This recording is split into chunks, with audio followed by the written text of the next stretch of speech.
Hey, Nate. Hey. We're we're starting right now. Welcome to Biden Time, everyone. As always, I'm Christian Blatt, and joining us again to this week is our friend Nate Miller. Nate, thanks for taking the time.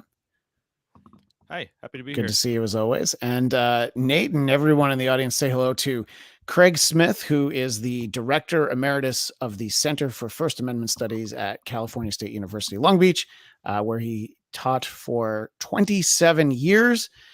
He has a book called The Call: Eloquence in the Service of Truth. And he also, the reason that I know of him at all is that he co-hosts with my friend Will Sterling, who listeners of the Blackcast know, a great podcast called History Rated R, where Craig, you swear occasionally, but Will's got a bit of a potty mouth, doesn't he? He definitely does. He's going straight to hell. Exactly. But it's the kind of podcast that you should sit down and listen to over a martini, because that's exactly what you and Will do on the show. And obviously, we want to have a lot of focus on Ukraine this week. And you and Will, about maybe 2 weeks ago, posted what I thought was just a really enlightening episode about the history of Ukraine, of that region. And you go further back. Let's start with a point that you made to me right before we started, that when people talk about the history of Ukraine, they don't go back far enough, even back to the 50s, and the reason why that's significant. And then we can go way back in the Wayback Machine. Yeah, I mean, people forget that Crimea was part of Russia up until 1954.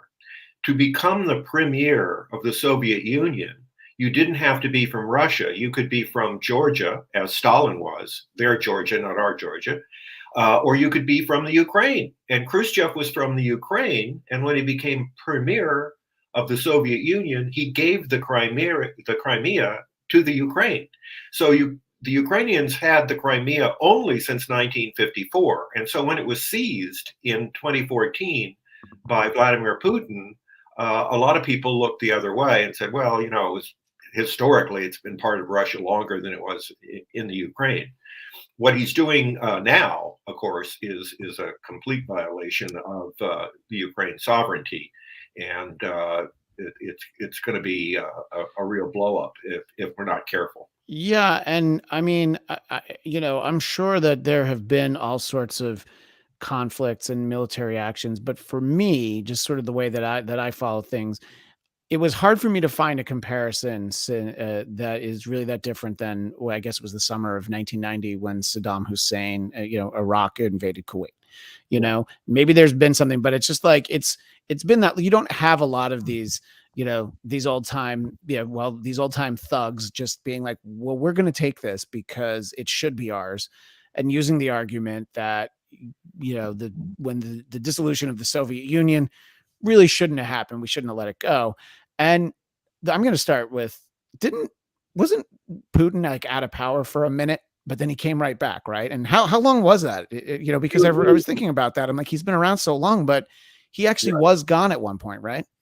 Right. He abided by the Constitution, which said he could only have 2 terms. And so he turned everything over to his vice president, who ruled for 4 years. And then Putin came back, and then he changed the Constitution so that he was exempted from the rule. And that's why he's been around for so long. But he was in control the whole time. Right. Okay. So that makes sense. Nate, when you hear that sort of rule, someone who has to serve 2 terms, then turns it over, and then kind of stays in charge and figures out a way to do it anyway, it seems like there are probably a number of politicians here in the United States, maybe even one who was a president very recently, that only dreams of having that sort of ability to do that. Is that a fair comparison? Maybe why somebody who I'm not identifying maybe was seemingly very close with Vladimir Putin, Nate? Yeah, totally. It's these kind of strongman politicians all kind of act the same way, and it just the way that action is played out just kind of changes over time, and as technology changes and society changes.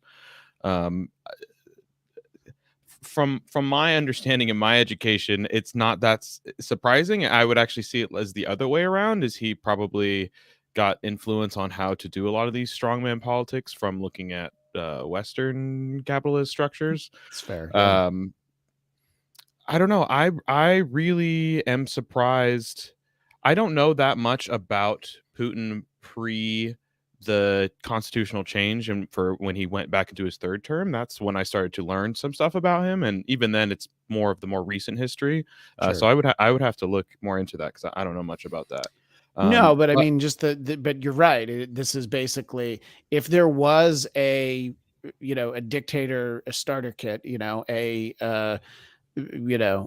Dictators for Dummies, if that book had come out, he would be following all the steps from the first chapter and really going from there. And But finish I your want thought, to Nick. ask Craig too, going back to Crimea and that history, like briefly, especially recently. It was my understanding that due to the kind of civil war between East and West Ukraine that has been growing, and a lot of the right wing nationalism that has kind of taken over a lot of the country, a lot of the Ukrainian citizens in Crimea democratically decided that they wanted to be a part of Russia, and then that kind of gave Russia uh, cause, or like, enough excuse to go in there, which I don't agree with, but I just wanted to know, since you are an expert on this, if that is an accurate assessment, or if that is completely like inflated with things that aren't true.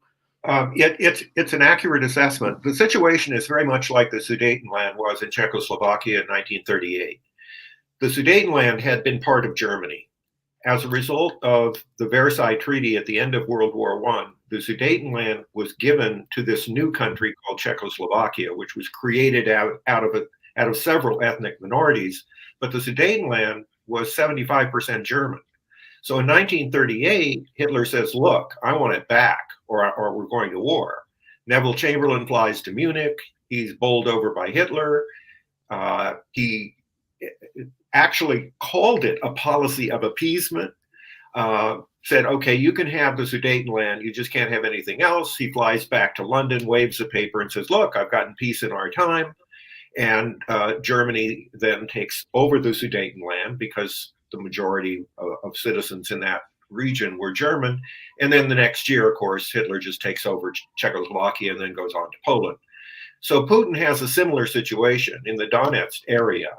In 1932 and 1933, Stalin entered into a program of genocide in the Ukraine. He killed millions of people and sent millions to Siberia and replaced them with Russians, unemployed Russians, Russians who wanted farmland. So that eastern part down there, the southeastern part of the Ukraine, is mainly Russian descendants from the Stalin era that were immigrants from Russia. So they're very sympathetic to being annexed into the Soviet Union. So Putin is doing in the Ukraine what Hitler did in Sudetenland. I do want, I've heard that comparison before, and I do think that it is relevant. The one thing that I always have to bring up is that Hitler did not have, like, right now Ukraine is the buffer between NATO and Russia, and I don't agree with his decisions, but I understand him not wanting Ukraine to join NATO. And then trying to exert his power to stop that to not happen. So I think that makes the situation a little bit different. I think Hitler's conquest for control over Europe was a different motivator. However, in the ways in which he is manipulating the history and the circumstances of the people, like you said, in order to justify his expansion, is very similar. Yeah. Well, and the other irony is that when Hitler invaded the Ukraine in 1941, he was welcomed as a savior because they hated the Russians and Stalin. Yes, but there was also a huge right-wing Nazi sympathetic group in Ukraine already, who even when they came, they sabotaged Ukraine's own forces to make it easier for Hitler. So some of these people that praise them, it may not necessarily have been, yes, I'm sure some of it was anti-communism, but also it was aligning with fascist Nazi right-wing tendencies. Well, Go ahead, Craig. they would align with anybody rather than be part of the Soviet Union because of what Stalin had done. And to that point, though, Craig, and I know you said this on the episode of History Rated R. That's why I'm bringing it up. The idea that Hitler could have taken advantage of whatever it was, anti-communist, pro-Nazi combination thereof, but he wasn't able to really utilize on that because job number one for him was to exterminate as many Jews as possible. So if not that we're wishing for Hitler to have behaved, been more forward thinking. If he could have put that further down on his list, he might have actually been able to take over, maybe not all of Russia. And the reason that I was thinking about that, though, because you said that, is that Putin in this current situation seems as though some of the most eastern part of Ukraine would be somewhat sympathetic, but there gets to be a certain point where Russia's not going to be able to advance. Russia's not going to be able to take over all of Ukraine because it's just that eastern part that is particularly sympathetic right now. Is that a fair assessment? Yeah, absolutely. I mean, if you go back in history even further, you can see the divide in the Ukraine. If the Ukraine had been left alone and independent, it still is a terribly divided country. The eastern side, well, first of all, the Ukraine was run by the Vikings for 400 years, from 750 to about 1150, and it was during that time in around 980 AD that the Ukraine was Christianized. And the eastern part of the Ukraine looked toward the Byzantine Empire for protection and therefore became Greek Orthodox oriented in its Christianity, whereas the western side of Ukraine looked toward the papacy and pledged allegiance to the Roman side. And then in 1052, when the Catholic Church split, had the Great Schism, the eastern side of Ukraine went with the Greek Orthodox Byzantine side, and the West went with the papacy. So you have that religious division very early in the country, and then you have all kinds of different ethnic things going on as they move forward during time. Because the Ukraine is a big crossroads area, and because it has such good soil, eventually it was taken over by the Polish Empire. Then it was taken over by the Lithuanian Empire, and eventually fell into the hands of the Soviet Union. So the soil there is sort of, a lot of times in more modern times, invasion means, okay, well, how much oil is there in that place that's been invaded? And this is obviously the pre-industrialized version of that. It's like, no, they have really good soil in the Ukraine. So everybody kind of wanted to figure out how much of it they could get, if not all of it. And that you said you went back to, did you go back all the way to 750 sort of, what was it before then? Is it too hard? Is it just barbarians and whatnot? Yeah, it would be before 750, and the Vikings kind of consolidated it. It was overrun. It was just on the outside of the Roman Empire. At one point, the Roman Empire took over half of the Ukraine up to the Dnieper River, which cuts across it, and then the barbarians came, the Goths came and pushed it back, further back. The Vikings eventually lost it to the Mongols, who became part of the Ottoman Empire. So it's changed hands, a great many times. Comment in the chat from one of our friends, Storage Yard resident. I was alluding to former President Trump. He says, you must be talking about Franklin Roosevelt. He was thinking about declaring himself dictator in 1933. I mean, it's look, the rules were that you didn't have to stop being president after 2 terms. It's just everyone had, and he had 3 terms, and then what was it, just a few months of his 4th term. But look, that's what the rules were at the time. Yeah, I agree with kind of the sentiment of for sure, because I think what they're talking about is, if you read the first inaugural of Franklin Roosevelt very closely, he says at one point, if Congress doesn't give me what I need, I will declare war on the Depression as if we had been invaded by a foreign foe. And that scared the hell out of a lot of people. And so Congress in the first 100 days gave Franklin Roosevelt almost anything he wanted because there were members of Congress that were afraid he was going to try and set up a dictatorship. It was really a fear at the time. Well, that's interesting. I don't. I mean, it makes complete sense for the way things played out, but yeah, just sort of the amount of powers that they can have, and I don't know. I think Nate, there's nothing really surprising about that. I think it goes back to the earlier theme of, I think that it's very easy for presidents to sort of, see themselves as not all of them, of course not, but the idea of being a wannabe dictator is probably, what do they say about power corrupts and absolute power corrupts absolutely. So that idea of being a dictator, there's got to be a moment, where anybody's like, this president gig is pretty good, but boy, if I could do whatever I wanted, Oh, for sure, for sure. I mean, I think that's just human nature.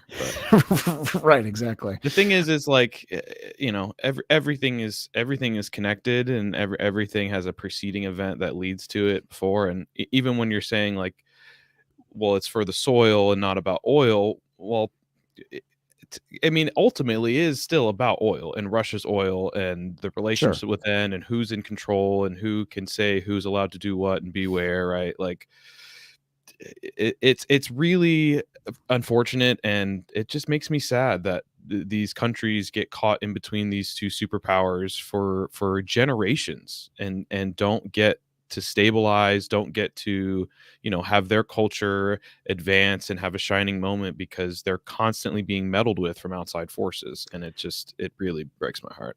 Yeah. Just a comment in the chat. Lewis Cox pops in and says, hashtag for Ukraine, also F Russia. That sort of ties into what and I'll start with you, Nate, just sort of this idea that, you can see a lot of things that are wrong in the world and go, this doesn't seem right. But I think in general, the majority of people it's always about, how does this impact me? And it's like, well, I don't know. Do we really need to step in, and not just the United States? Our allies are talking about it as well. Boris Johnson was talking about it yesterday. And I think to average people, it's like the news just told me that gas prices are going to go up even more because of this war. So that might just immediately make people think like, well, clearly it's a terrible idea. And I mean, just sort of conversationally, this doesn't seem, I would assume, Nate, you're out in the world and a much younger man than myself, and I feel like this is probably not that important to a lot of people because of the sheer amount of problems at home, regardless of So your political I leanings. think you would be surprised at how Okay. effective American news media is at drumming up panic and war drums. And I have plenty of young friends who I've had to talk through the situation with, even with my cursory basic understanding of what's going on, and they just have no idea. It's just Russia bad. Ukraine is in trouble because Russia wants to kill them, and we're coming to save them. That's the average understanding of the situation. And I don't necessarily blame people, because if you are not taking that initiative to find out where your news sources are coming from or find alternative news sources, then yeah, that's the stuff that is going to be fed to you.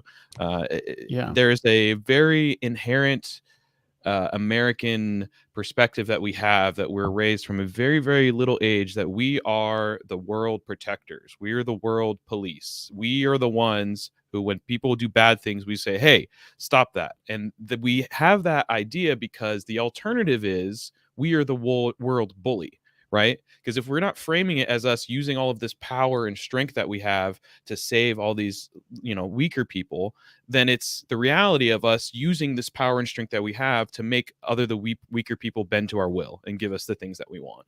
So it's, again, especially coming out of the Afghanistan situation, and even though we do still have a few current wars going on, we don't have a larger enemy to face. And right now we're kind of in a toss up between like, oh, is it going to be China, is it going to be Russia? And the US State Department is kind of deciding which one of these is going to allow them to make more money from Raytheon and have military budgets and stuff. Yeah, there's a few things I want to ask you, Craig, from there. The first was this idea about the filters that our information comes from. I think even myself, trying to do my best to get information presented to me in an unbiased way, it's very difficult, possibly even impossible. And for all the people that I know who keep very well informed, I will see them still periodically retweet things from very partisan sites. I Plenty of people on the left, people on the right. It is I don't know, is it even possible to get completely unbiased information anymore? I mean, you used to, the New York Times was always the paper of record, but within the last 5 years, that began to regularly be referred to as the failing New York Times by our former president. So, in terms of that, how much does that hurt, especially when Russia is so active in spreading any kind of information that they feel can benefit them? Yeah, if you go back to 1974, we had three networks that we looked at the end of the day: NBC, CBS, ABC, that tried to present objective news. When Richard Nixon was about to be impeached by the House, it was Republicans that went to Richard Nixon and said, "Look, you got to resign. This just doesn't work. You obstructed justice. You violated the law. They're going to impeach you, and this is going to be a mess." And Nixon resigned, and there was no alternate reality to that. And now today, with all these cable outlets and all the social media, the craziest theories can be verified. I mean, in my field, we talk about affirmation theory, and it's where a person just goes out and gets confirming information for what they already believe, and they don't open themselves to alternatives. And so it is very difficult to convince people to try to get very credible sources. And what are those signs of credibility? What are people relying on? Can you trust somebody when they say it was a high government source that told me this off the record? That isn't going to fly these days when it did before, because we trusted people. I mean, remember, Walter Cronkite was called the most trusted man in America. There isn't any anchor person or anybody like that has that reputation today. And when you Yeah. have people like Chris Cuomo violating ethical standards over at CNN, and people at Fox making things up, it's just turned the world on its head. And it's just an unforeseen circumstance of mass media. Yeah, Yeah, I mean, I think especially with the go go ahead. ahead, Nate. Go ahead. I was just gonna say I think really the turning point was the 24-hour news cycle Yeah, and this complete blurring between news reporting and entertainment.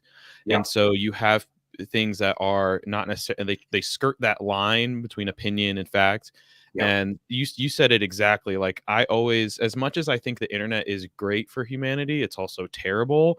yeah, And it like you have these situations where you want to create, spaces for people to meet other people like them. But a lot of those spaces often just turn into echo chambers where because you only are with people that believe what you believe, you don't hear other things that would contradict that and possibly change your mind. And then the deeper that you get into that, when you are finally presented with that information, you've been prepped with all of these half truths to kind of disroot it, so then you don't listen at all. The biggest thing I think America needs to focus on in our education, outside of everything, is just media literacy and where does your source come from? Read an opposing source. Read critically. One of the best things I ever learned from my dad, aside from many other things, is watching Fox News. And I'd be like, "Dad, why do you watch this crap?" And it's like, well, you have to know what they're saying. You have to know what they are arguing, how they are countering your points, the untrue things that they're saying, right? That's how you get the full picture. Because even on, all the liberal news, whatever, CNN and MSNBC, you're getting slant too. And it may be slanted towards something you believe in. So you may be more likely to just accept it, but it's still slanted. It's still not correct. So we have to teach people to think critically and look where this information is coming from. Yeah, I I, mean, I think everybody embraces it is that affirmation theory that you mentioned, Craig. It's, people who rail against Fox News, but then get all of their information from MSNBC are doing exactly the same thing. And yes, MSNBC also has well, here on the West Coast, it's the afternoon, but the evening of the opinion shows, they have their equivalent to Tucker and Hannity, and it's like those aren't really news shows either, but they're presented on the news channel and they feel like it. And my old boss Dennis Miller, it was very sort of simplistic idea, but he would say that if you're going to read the news, it only really applies in two cities.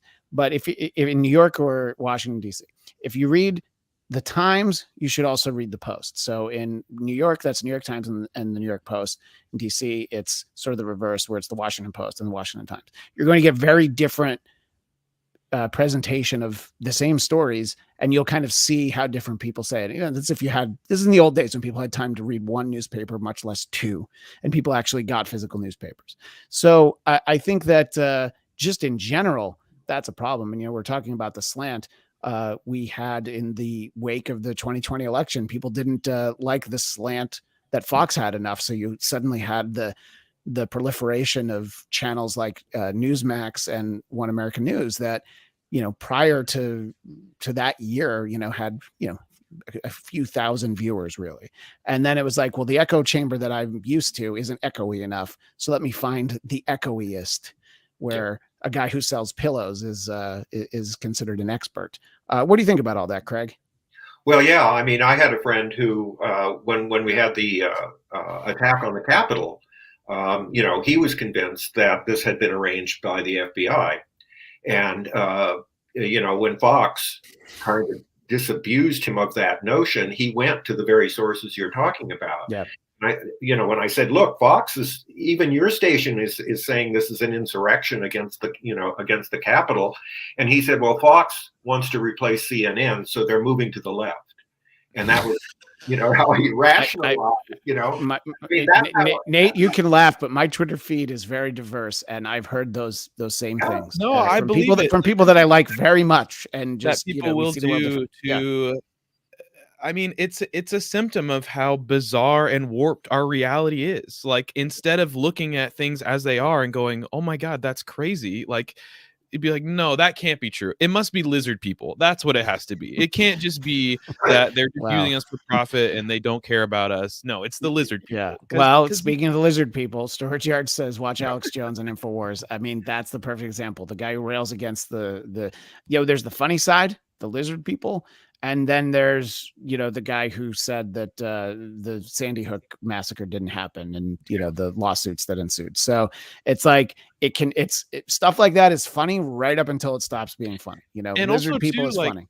Go ahead. The really insidious part is, like, yes, there's documented cases of the FBI infiltrating, you know, right-wing groups and probably doing too much to encourage them to do things, supplying them with supplies to make bombs and stuff just in order to entrap them. But that nugget of truth does not mean that every single thing that happens is set up by the FBI, right? Like, that's where people will fall down the rabbit holes. They'll find one thing and they'll be like, oh, well, this is true, so this must be true. This must be true. No. Yeah. In the chat, to sort of bring it back to our overarching topic, TL Stock says, I'm thinking the fog of war has never been so thick. So we have this conflict in the Ukraine that, you know, the headlines I was reading before we started say we're about 48 hours away from this being actual war. And what can we learn from history, Craig, in this very moment of time? I think Joe Biden is somebody that is president not because he was kind of anybody's first choice. It's just as those primaries went along, it just seemed like this is our best chance. And of course, you have, you know, a little bit less than half the country, right around half the country, who did not vote for him. You know, you have millions of more people who did. That's not the point. I'm just saying there. So he is not a figure where you're going to feel like, well, I disagree with him, but I feel like he's up to this task. What do you say to people that maybe even who voted for him that worry about Joe Biden being up to the task of trying to prevent something catastrophic from happening, you know, a series of dominoes that start in the Ukraine? Yeah, it is a very difficult situation. I mean, one way out would be to say, okay, Putin gets those two little provinces at the bottom of Ukraine because the vast majority of the population would rather be part of Russia than part of Ukraine. And we'll make sure that the Ukraine doesn't get into NATO, and let's just hope that that settles it. History would tell you that that isn't going to work, that once Putin takes a little bite, he's going to want another one. and he's going to continue. Maybe he isn't like Hitler. Maybe he would stop there. Maybe that would make him a hero. He's a former KGB head of the KGB, so he knows something about military intelligence. The other difference here with the Hitler situation is we all have nuclear weapons now. And that wasn't the case with Hitler, and they should have stopped Hitler earlier. Then there wouldn't have been the dire consequences that resulted with everything that was going on. In this case, it's going to be very difficult if you go to war. A hell of a lot of people are going to be killed, and you could fall into a nuclear conflagration. And so I think that's why they're saying we're going down the road of sanctions. We're going to just put every economic sanction, travel sanction, everything we can do to get Putin to back down. And whether he cares or not is another matter. Very often these dictators don't give a hoot about their own citizens. As they move forward, they're megalomaniacs, and they only care about building their own egos up. So it's very difficult to deal with. I also wish that Joe Biden were a little more charismatic. Having been a presidential speechwriter, speechwriters can make a big difference in a presidency. And as far as I can see, the Biden speechwriters have not done a very good job with making him inspirational. His speeches come off as very bland. Even speakers that don't have very good delivery can be dynamic if they develop a sense of style. You probably don't remember Spiro Agnew, who was Richard Nixon's vice president, but Agnew was very bland until Vic Gold started writing for him and Bill Safire started writing for him. And suddenly he was talking about the news reporters as nattering nabobs of negativism. Right. About them as an elite core of impudent snobs. And he became one of the most popular speakers in America before he had to resign due to taking bribes. So, I mean, things can be done for Joe Biden to make him more inspirational, but it hasn't happened yet. Yeah, I mean, I think that goes a long way, and Nate, I'm interested in your thoughts. I'll sort of present this the way that I'm wondering. I feel like if you're going to impose sanctions, your high level sanctions, just to me, the time to do that wouldn't be when all the troops are amassed and then they start crossing over. I feel like you try to discourage that, maybe, and I mean, there were sanctions, but I mean, he doesn't even care about these.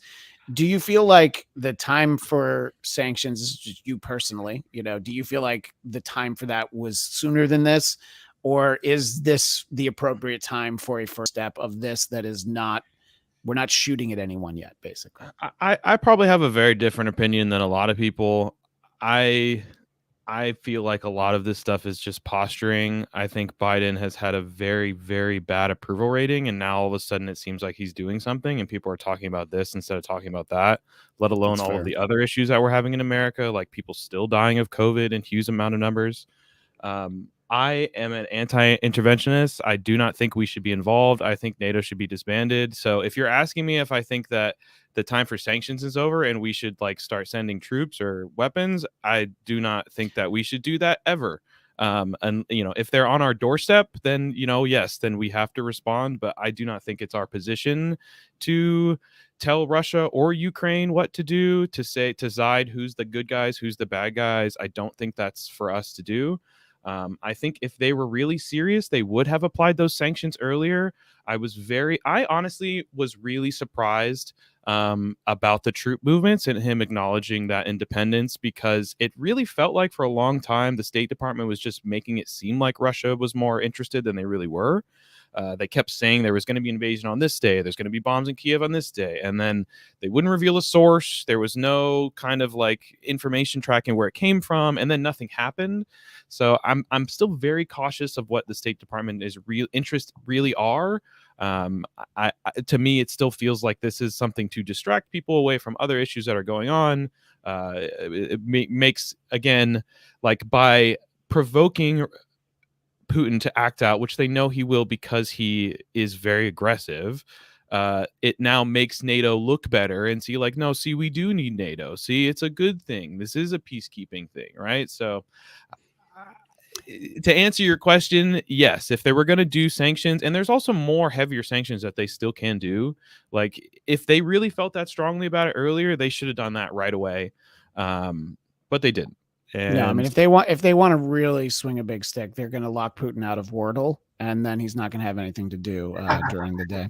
well, that's a You know, see, they go won't do ahead. that though because the New York Times is using Wordle to That's a great track point. all of his information with That's all of an their data excellent trackers point. that they put on there. Craig, I wanted to, ask a question that, it's a little bit of a loaded question, but to think back just a little bit less than 10 years ago to the fall of 2012, Mitt Romney, who to me probably doesn't seem like your kind of candidate, mostly because he's Mormon and he doesn't know the joy of a good martini.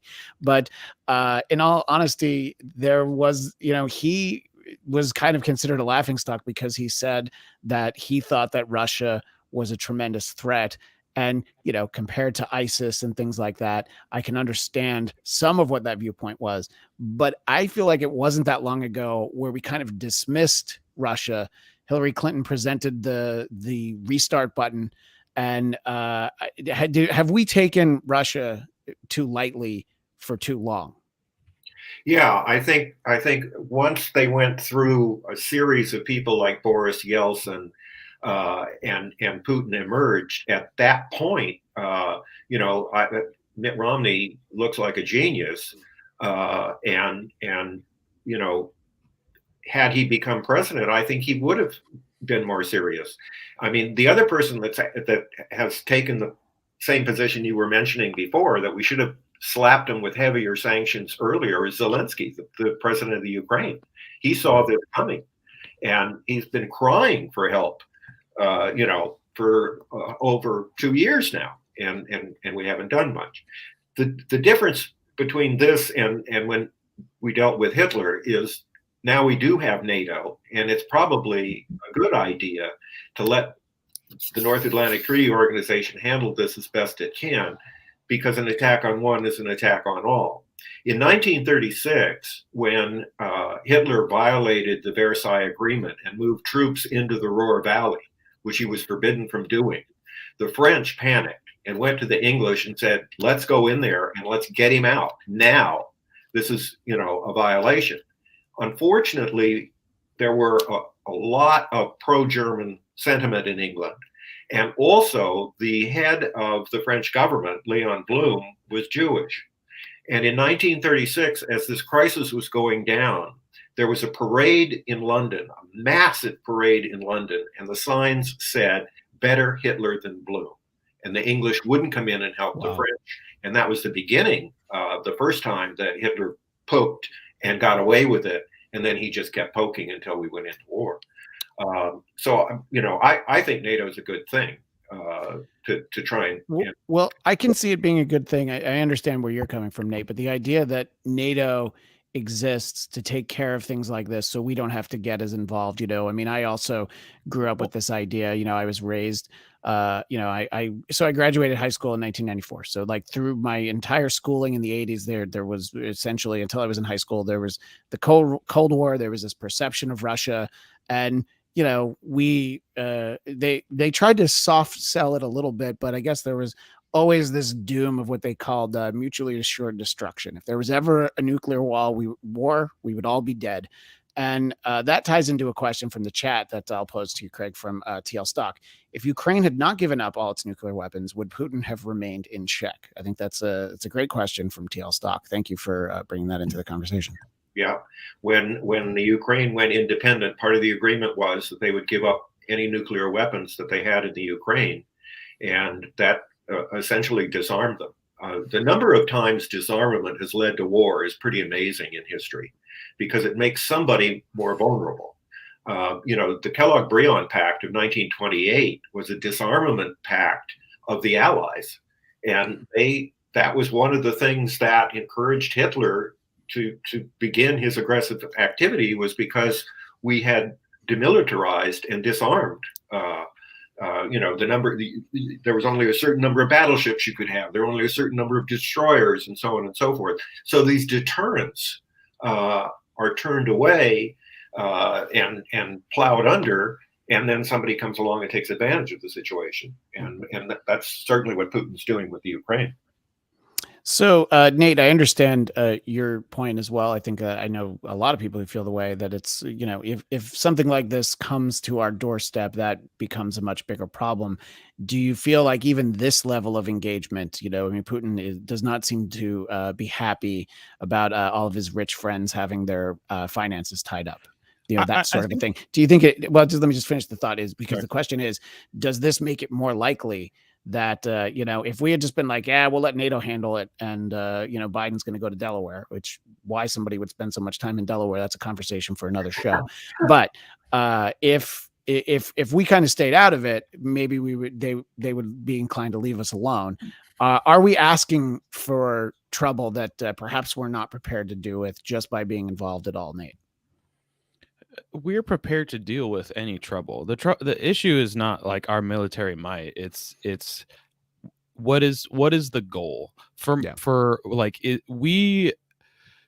the American foreign policy is not about. We've created a different type of colonialism that doesn't rely on us boots on the ground invading a territory and then saying this is now part of America. Instead, we destabilize countries, put in dictators and leaders that are sympathetic to us, and then we fund their militaries and we use them for proxy wars, etc. Right? So the one thing that I always find surprising in these conversations is how there never seems to be any talk about American involvement in destabilizing these countries and funding the Azov battalion in Ukraine. And America has a lot of things to answer for, and a lot of the problems that the fires we're constantly putting out around the world are fires that we started, or places where we put the fuel down for the fire to be started. So I do think at this point, like, as much as in my ideal world we would do nothing, like, I don't think that, I understand that's not realistic. We are way too invested and married, intertwined with the systems and stuff. But yes, for me, I feel, again, this is just my understanding, and I'm very open to being educated and learning other things. My understanding of NATO is that it was really created to counter not just the USSR, but communism / socialism, or another system outside of capitalism, which is something that the United States on its own has continued to do throughout the world, because in order for capitalism to keep working, there cannot be another working system where people can survive. So with NATO, it allows us to create a force that essentially does what we want them to do, but then it's not us doing it, it's NATO doing it.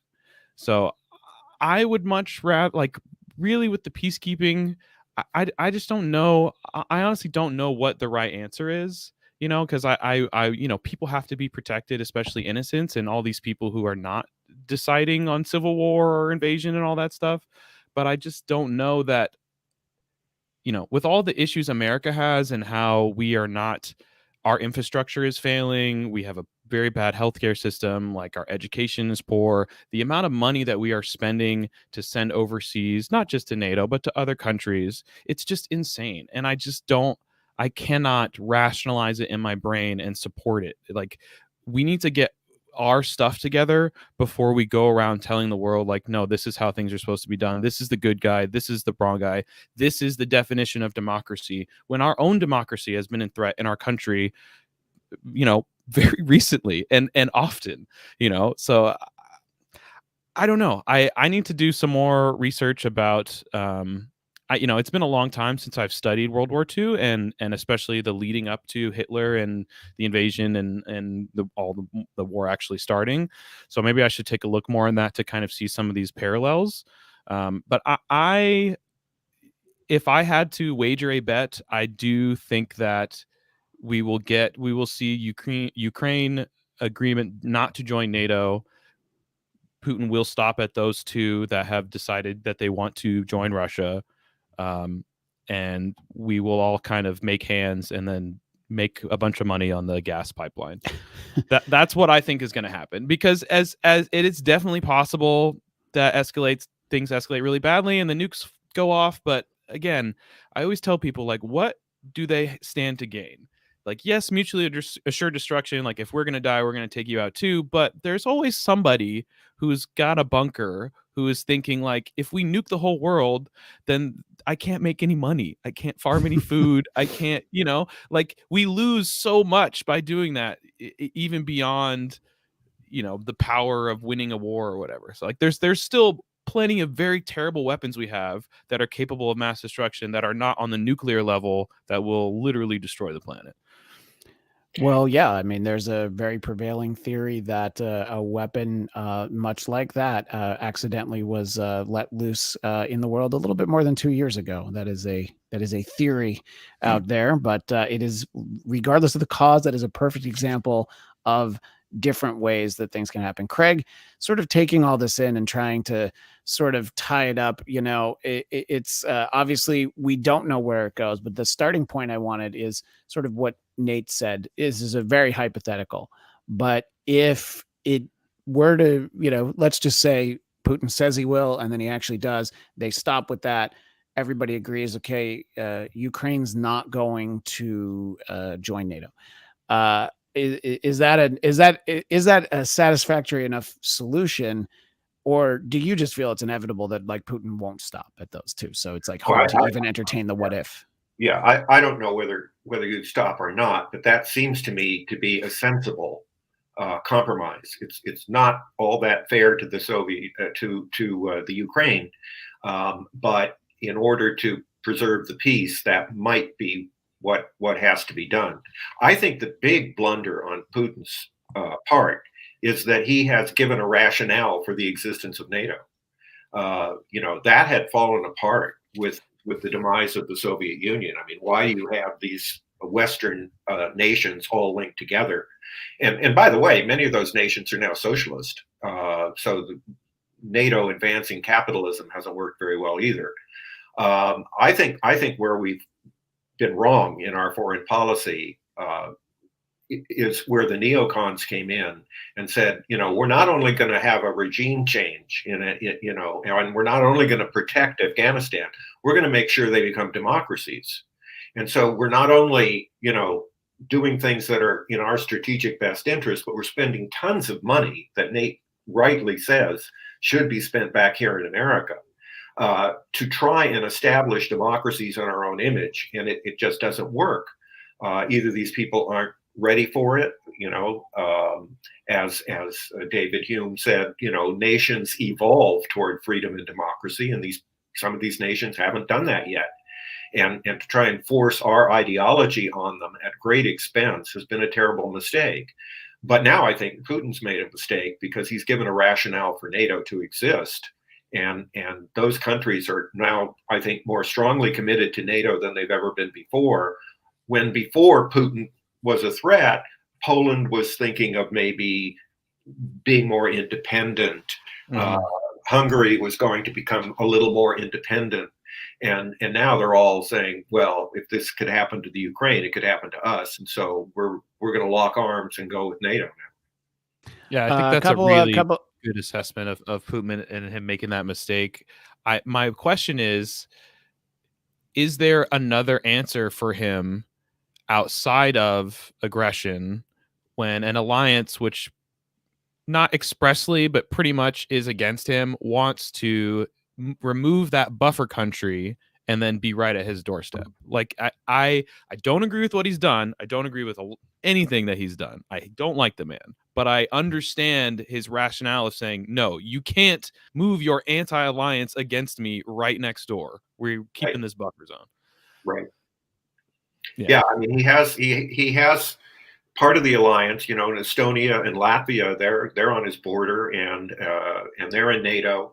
But this has historically been a Russian position going back. I mean, that's one of the reasons there was a Crimean War in 1854, 1855, was because Russia was trying to expand and take more territory around the Black Sea. So they had a port of entry into the Mediterranean. Yeah. And the French and the English came in and said, no, you're going too far. And they pushed back on Russia. And from that point on, Russia has constantly been trying to protect its borders. A couple of quick comments from the chat. Nate, you're not on this show often enough to realize the significance of this, but the fact that Storage Yard Resident agrees with anyone on this show is always very impressive. He's our most did it. loyal member of the audience, and we always appreciate that. And a shout out from our friend Jason Blair, who says, Craig Smith is here, History Rated R. Absolutely. That is how we know Craig from the History Rated R podcast with Will Sterling. We're just going to chat for a couple more minutes, and we could obviously do a whole nother hour on this. Or many hours, and unfortunately, we may have to. Tuesday, Craig, is the State of the Union address, and it could follow on the heels, if you believe the very large font headlines on places like the Drudge Report. There could have been an outbreak of war within the last day or two before that. When you have the State of the Union, I always wonder, it always starts with the State of the Union is good. Has any And then, I don't want to put you on the spot, but have presidents ever said the State of the Union is not that good? It is actually really rough. Yeah. Because I think, you're a terrible salesman if you say the State of the Union is shit. Well, Franklin Roosevelt basically said it in 1937. Okay. He said, we're still 1/3 of us are ill-fed, 1/3 of us are ill-clad, 1/3 of us are ill-housed. And the country ate it up. I mean, he was a marvelous speaker, regardless of how you feel about Franklin Roosevelt. And he tried to pack the court that year. Also, talk about dictators. The State of the Union address provides a wonderful audience because you've got this hugely credible situation of the whole Congress spread out there in front of you with every cabinet member except one, the lone survivor, and the president can speak to them and speak to the national audience. Many presidents have taken that energy in the room and made it into something really good. Ronald Reagan was terrific at it. Franklin Roosevelt was terrific at it. George W. Bush was good at it. But we'll have to see how Biden does in this situation. If he can get some energy and get some good writing for a change. He could rally the country and he could improve his ratings. But if he doesn't, it could fall flat. Yeah, and I think that it's because obviously this is his first major address, having been president for a year. I mean, he's got a year of his track record to talk about, and I think a lot of people feel as though it hasn't gone well. There are a lot of ways to dress it up, but I also feel like he can't walk out there and say the State of the Union is not good, And I think he'll say we're beating COVID, the economy is stronger than ever, and go from there. And then he'll transition into foreign policy, and we'll see what he says. Yeah, that's going to be the tough one. Yeah, well, we plan to react to the State of the Union on this show next week. If not Tuesday night, sometime on Wednesday. It'll be a little tricky for me to schedule, but you can follow the Twitter account at BidenTimeTV. We'll be sure to let you know when you can find that show. First of all, Craig, thank you so much for taking the time. We really could have gone through, 750 from the year 750 all the way up to now on Ukraine. But as I mentioned, there is a great episode of the podcast you do with Will Sterling, History Rated R, where you cover a lot of the things that you just sort of touched on here. And your book, The Call, Eloquence in the Service of Truth. And I wrote it down, but I don't have it in front of me. Let people know the social media if they want to keep in touch with you. Yeah, I mean, the author one on Instagram is usually the best place to go. You can also find me on Facebook under the Redder, RHETOR. Right, exactly. And Nate, let people know where they can keep in touch with you. You can find me everywhere. Twitter is probably the best place. Dog Like Nate with 2 G's. And of course, you can find me at Christian DMZ, and please subscribe to the Blackcast YouTube channel, BLADTCAST. If you're in the market for far less significant and more fun conversation, tomorrow at 10 a.m. Pacific, 1 p.m. Eastern, the aforementioned Will Sterling and some other great folks will be joining me to recap season 1 of HBO Max's Peacemaker DC Comics series. So take a little break from the headlines, and we can talk about that. And of course, we have our show, Marvel Movie News. And Nate, I think you're the only person that's ever been on both of those shows, apart from myself, obviously. I get around. You're the classic 5-tool player. Thank you so much to everybody, and thanks so much for the chat. There was really some great feedback, and we look forward to seeing everyone next week to talk about the State of the Union. Thanks.